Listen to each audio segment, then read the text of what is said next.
Scooters are not such a big thing in South Africa. We love our big adventure bikes because we have big wide open spaces and lots of gravel roads to travel on. But for the urban environment you need something like this. And more manufacturers are entering the scooter market in South Africa. To add to that list, a recent addition to the South African market is Kymco. Now Kymco were in South Africa for a while, they left and they have now been brought back into South Africa by the Yamaha group. And today I'm spending some time with the Kymco S400i, or as the name says, Xciting.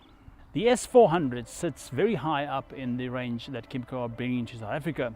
There's one model above that, that's a 550cc motorcycle, and one below that is a 300cc motorcycle.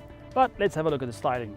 I love the styling on this bike. It is very aggressive and it's got nice flowing lines as well. Up front you have daytime running lights and the indicators are neatly integrated into the fairing. Up front it has got dual 280mm discs. The back has got a single disc. Overall, I'm pretty impressed with the stopping power available on this motorcycle. There were quite a few instances where I had to grab a handful of brakes and the motorcycle stopped with no problems at all. The fairing is adjustable. There's a lever in here that you pull up and then you can move the fairing up. It's adjustable through infinite levels. It's not just up and down, and you can really find a height that suits you. The seating position of this motorcycle is what you would expect from a scooter. It comes with two little cubby holes that open, one here and one here. The one over here has got a 12-volt socket in it. The whole motorcycle's profile is fairly low, and that is probably why the under seat storage is not as big as I would expect.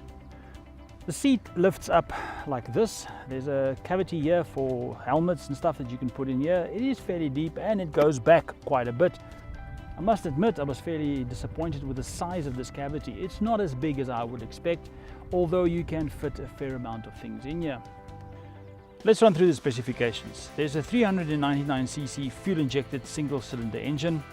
That pushes out about 35 horsepower at 7,500 revs, round about 38 Newton meters of torque at 6,000 revs. Its dry weight is 189 kilos, the seat height is 810 millimeters, and the fuel capacity is 12.5 liters. My first impression of this motorcycle is that it felt a bit cramped, and that's probably because I am 6 foot and a bit. There's not a lot of space for your feet to move. You can put your feet up there, but it doesn't feel very comfortable.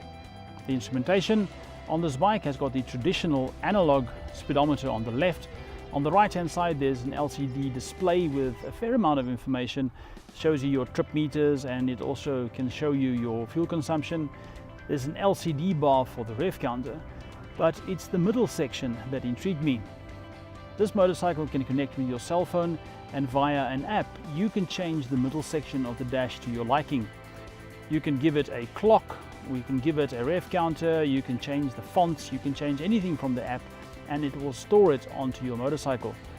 It also has a built-in navigation system and that can be very useful, especially in urban traffic. This bike is surprisingly easy to ride. You just twist the throttle and off you go.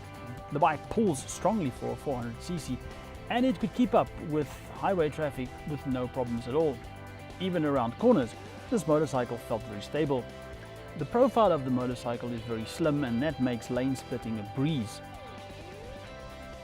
BMW are launching their C400X later this month and this bike takes a generous swipe at its German counterpart. Overall, I was very impressed with this motorcycle. The build quality on this bike is very high, everything feels solid, there's nothing cheap and nasty about this bike.